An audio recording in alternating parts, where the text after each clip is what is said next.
السلام علیکم ورونو خویندو تاسو چې زما څومره ویډیوګانې هم لیدلې دي دا د ټولو نه مهمه ویډیو ده تقریبا ټولو نه مهمه ویډیو ده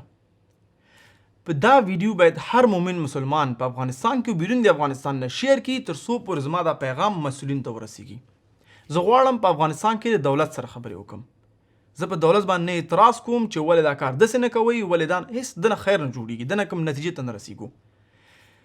زه دولت ته دا خواهش کوم چې فقط دوه کار وکوي اول چې هغه کمپنیګانې چې کوم فریلانسینګ کمپنیګانې دي کاغه فایور دی کاغه فریلانسر دی هغوی اکثر پیمنټ ګیټ وے استفاده کوي چې پیپال دی سټرایپ دی دوی سره خبرې کوي چې افغانستان کې کار وکړي پوینیر دی چې دوی کله افغانستان ته راشي نو د افغانستان کې ډیر تکړه ځوانان دي ډیر لایقه بااستعداد ځوانان دي نو دوی کولی شي چې په آنلاین ډول باندې کار وکړي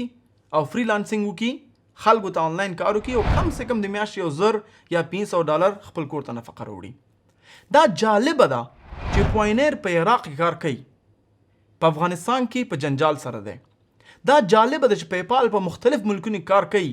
ایکس زوم په مختلف ملکونو کار کوي حتی پاکستان کې کار کوي لیکن افغانستان کار نه کوي نو زه واقعا غواړم په دې مسله کې دولت توجه وکړي تر څو پورې زمونږ 40,000 ځوانان وکولی شي چې هم پیسې راوړي هغوی به ټکس هم ورکوي هم به دولت ته ګټوي هم به زموږ ځوانان چې د پوهنتون نه فارغېږي اوزګار به نه کښېني که تاسو متوجه شي د فریلانسینګ انډسټري کم سے کم $4.4 بلین ده په دې نتیجه کې کم سے کم 3 لکه فریلانسران د پاکستان نه راځي او همدې ډول د بنگلادیش نه راځي د نیپال نه راځي د بنگلادیش تقریبا GDP 10% د فریلانسرانو نه جوړیږي د بنگلادیش اقتصاد د فریلانسرانو نه جوړ دی فریلانسران خپل کور کې کار کوي خصوصا خورګان خپل کور نه کار کولی شي نو زما به دا خواهش وي دولت چې هر ډپارټمنټ وي که دې باره کې نور معلومات غواړي ما بعضې کمپنیګان سره خبرې کړې دي چې افغانستان ته راشي که نور معلومات غواړي زه به ډېر خوشحاله شم سره کار وکړم مفته یو روپۍ هم چا نه زه خواهش نه لرم زه فقط غواړم زموږ ځوانان چې د پوهنتون نه فارغېږي یو ذریعه د کار ولري دویم خواهش مې دا دی چې امریکا واقعا غواړي افغانستان سره کومک وکړي او افغانستان جوړ کړي نو بیا ولې قیوداتونه دا زما 4م قرارداد دی په حیث د قمر فاونډر او CEO مشر رئیس چې تاسو ته یا خادم چې هر نوم ورکوي چې زه بهرني ملکونو سره کومه چې هغه په امریکا کې دی په کاناډا کې دی په همداسې جرمني کې دی چې کله من قرارداد کو حتی $1,000,000 قرارداد مې کړی چې افغانستان کې مکتبونه جوړ کړي یتیمخانې جوړ کړي خلک ته کاروبارونه جوړ کړي شفخانو ته کومک ورکړي لیکن چې دوی کله افغانستان ته پیسې لیږي بانک کې بندي ولې وایي چې افغانستان په تور لیست کې دی نو زما به دا خواهش وي زه مطمئن یم چې ډېر افغانان وروڼه د افغانستان نه بیرون دي ارګانونو سره خبرې کوي تجاران سره خبرې کوي چې راشه افغانستان کې انویسټمنټ وکوي افغانستان ته خیریه پیسې ولېږئ لیکن بانکونه غټ قیودات پرې راوړي زه مطمئن یم چې ما سره تقریبا 100 ارګانونو تماس نیولی دی چې خیریه ارګانونه چې موږ په افغانستان ته غواړو پیسې ولېږو دلته پیسې جوړې کړي لیکن بانک اجازه نه ورکوي که دولت وکولی شي دا دوه کار وکړي نو زه مطمئن یم چې دواړه به هم د دولت ته د ټیکس په انکم ټیکس زیات شي دویم به افغانستان خلکو ته کومک وشي دریم به زمونږ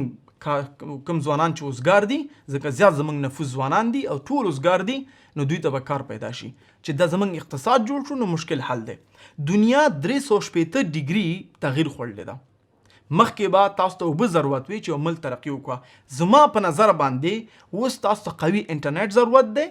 او پیمنټ ګیټ وے ضرورت دی چې هغه پیپال دی سټرایپ دی همداسې نور کمپنیګانې دي چې هغوی په افغانستان کې کار وکړي او زمونږ ځوانان فریلانسینګ طریقه زده کړي آخري خبره زما ټول وروڼو ته اوس دا ویډیو چې ګوري زه په همدې جریان کې یم چې یو پلیټفارم جوړ کړم چې څنګه کولی شو د کال 10,000 ځوانان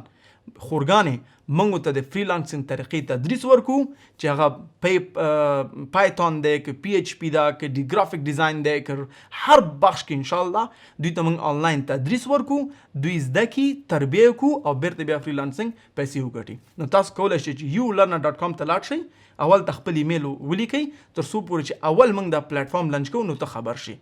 آخري خبره افغانستان دولت دته به ډېر توجه ورکړي مطمئن شئ چې 50,000 کسان ته په یو کال کې دننه کار پیدا کولی شي بدون دنه چې تاسو پکې $100,000 نه زیات انویسټمنټ وکوئ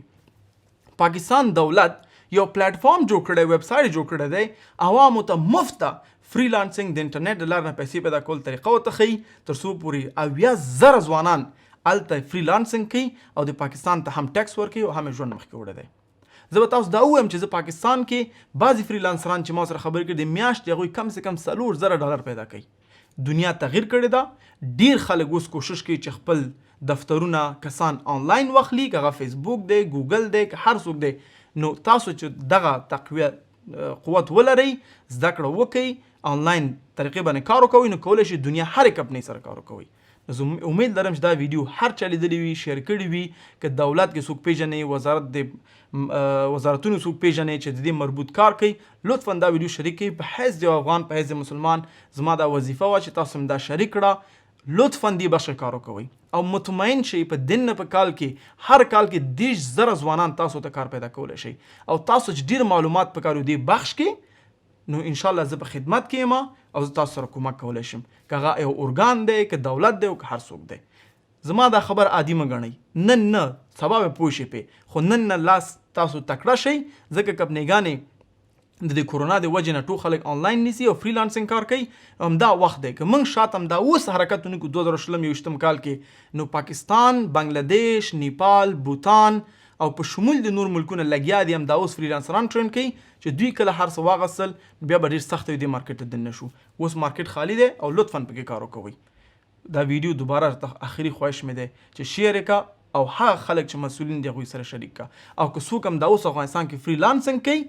لطفا لاړ شئ په کمنټ کې د خپل قصې خلکو سره شریک کړئ چې زموږ ځوانان تاسو نه چې زده کړي او خپل کور ته حلال رزق پیدا کړي او زموږ ملک ته یو انکم راشي، تر څو پورې زموږ ملک بیرته په خود ریږي. السلام علیکم ورحمة الله وبرکاته.